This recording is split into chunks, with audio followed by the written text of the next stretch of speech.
भारत में कोरोना के रोजाना आने वाले मामलों का हर दिन रिकॉर्ड टूट रहा है। पिछले 24 घंटों के अंदर 1,52,879 कोरोना के नए केस सामने आए हैं। ये अब तक के एक दिन में आने वाले सर्वाधिक कोरोना के केस हैं। 90,584 लोग डिस्चार्ज भी हुए हैं। वहीं 839 लोगों की मौत हुई है। अब आपको बता देते हैं देश का अब तक का कोरोना अपडेट। भारत में कुल कोरोना के मामले 1,33,00,000 को पार कर गए हैं। कोरोना से 1,20,00,000 से अधिक लोग संक्रमित होकर ठीक भी हुए हैं। एक्टिव केसों का आंकड़ा अब देश में 11 लाख को पार कर गया है। वहीं कोरोना के कारण 1,69,000 से अधिक लोगों की जान जा चुकी है। टीकाकरण का आंकड़ा देश में 10,15,00,000 से अधिक हो चुका है। भारत में पिछले कुछ दिनों में लगातार कोरोना के मामले बढ़ रहे हैं। 10 अप्रैल को 1,45,000 से अधिक कोरोना के मामले सामने आए थे।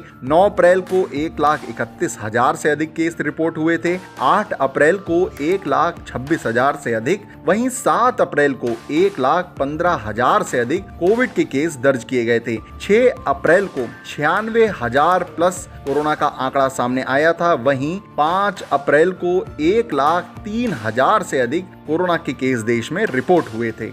यानी साफ है कोरोना वायरस के मामलों में रिकॉर्ड उछाल देखने को मिला है। इसी बीच प्रधानमंत्री नरेंद्र मोदी ने आज से टीका उत्सव की शुरुआत की, जिसमें उन्होंने लोगों से 4 आग्रह किए हैं। उन्होंने कहा है जो लोग वैक्सीन नहीं लगवा सकते हैं उनकी मदद करें, लोगों की कोरोना के इलाज में सहायता करें, मास्क पहने। वहीं माइक्रो कंटेनमेंट जोन बनाने का नेतृत्व समाज के लोग करें। इसी बीच देश के कई हिस्सों में वीकेंड लॉकडाउन शुरू हो गया है। नाइट कर्फ्यू भी कई शहरों में लागू हुआ है। यूपी के कई शहरों में नाइट कर्फ्यू लग गया है। मध्य प्रदेश के कई शहरी इलाकों में वीकेंड लॉकडाउन लग गया है। महाराष्ट्र में भी वीकेंड लॉकडाउन शुरू हुआ है। महाराष्ट्र में कोरोना वायरस के 55,411 नए केस सामने आए हैं। वहीं 309 लोगों की जान गई है। एक्टिव केसों का आंकड़ा अब महाराष्ट्र में 5,36,682 हो गया है। इसी बीच महाराष्ट्र में वीकली लॉकडाउन शुरू हो चुका है। वहीं जिस तरह महाराष्ट्र में कोरोना के केस बढ़ रहे हैं, अब वहां लॉकडाउन लगाने के संकेत दिख रहे हैं। इसी बीच शिवसेना के नेता संजय राउत ने कहा है अगर देश में लॉकडाउन लगना है तो इस बारे में निर्णय प्रधानमंत्री नरेंद्र मोदी ले सकते हैं। देखो, देश में लॉकडाउन की जरूरत है या नहीं, इस बारे में जो निर्णय है वो देश के प्रधानमंत्री ले सकते हैं। लेकिन जैसे कल महाराष्ट्र के मुख्यमंत्री ने राज्य के सभी राजनीतिक दलों को, नेताओं को एक साथ बिठाकर उनसे विचार विनिमय किया है, उनके बाद अब मुख्यमंत्री निर्णय लेंगे। मुख्यमंत्री ने स्पष्ट संकेत दिए हैं कि एक लॉकडाउन की ज़रूरत है। अगर केंद्र सरकार को लगता है कि देश में जिस तरह से कोरोना का संक्रमण तेज़ी से बढ़ रहा है और लॉकडाउन की ज़रूरत है, तो प्रधानमंत्री अपने मन की बात देश को बताएंगे।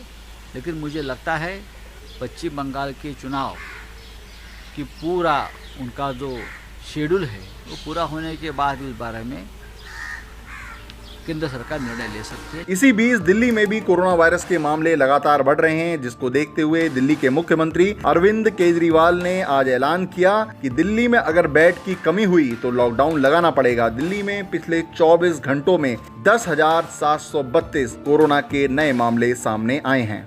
दिल्ली में 10,732 केस पिछले 24 घंटे में आए हैं।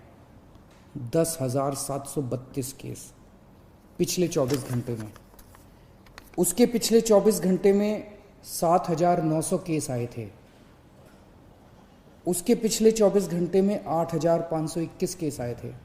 हम लॉकडाउन नहीं लगाना चाहते, लेकिन कल सरकार को मजबूरीवश कुछ रिस्ट्रिक्शंस के ऑर्डर किए गए हैं।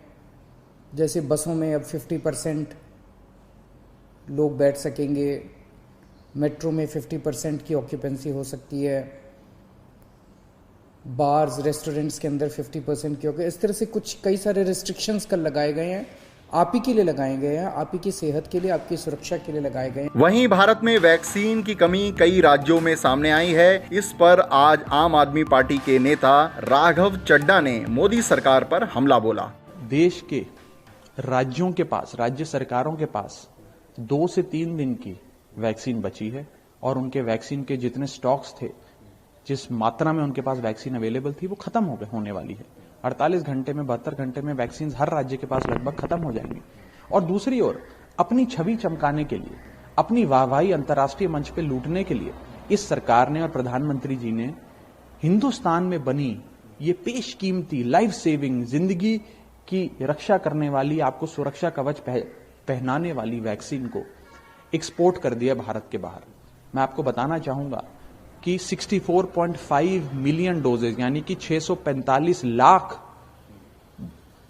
बेशकीमती वैक्सीन डोजेस मोदी सरकार ने 84 देशों को बाहर भेज दिए, एक्सपोर्ट करनी है। अब जाते जाते बात कर लेते हैं कोरोना वायरस से जुड़ी कुछ और अहम खबरों की। भारत में अक्टूबर तक कोरोना वायरस के 5 और वैक्सीन आ जाएंगे। वहीं स्पुतनिक वी वैक्सीन को अगले कुछ दिनों में इमरजेंसी उपयोग की मंजूरी मिल सकती है। ये जानकारी समाचार एजेंसी ANI के हवाले से आई है। अब कौन से वैक्सीन आने वाले हैं तो ये हम आपको बता देते हैं। इनमें शामिल हैं स्पुतनिक वी वैक्सीन, इसका भारत में करार डॉक्टर रेड्डी लैब से है। जॉनसन एंड जॉनसन वैक्सीन, इसका बायोलॉजिकल ई से भारत में करार है। नोवावैक्स वैक्सीन, इसका भारत में सीरम इंस्टीट्यूट ऑफ इंडिया से अनुबंध है। इसके अलावा जाइडस कैडिला का वैक्सीन और भारत बायोटेक का इंट्रानेशनल वैक्सीन आने वाला है। इस समय भारत में कोवैक्सीन और कोविशील्ड वैक्सीन का उपयोग हो रहा है।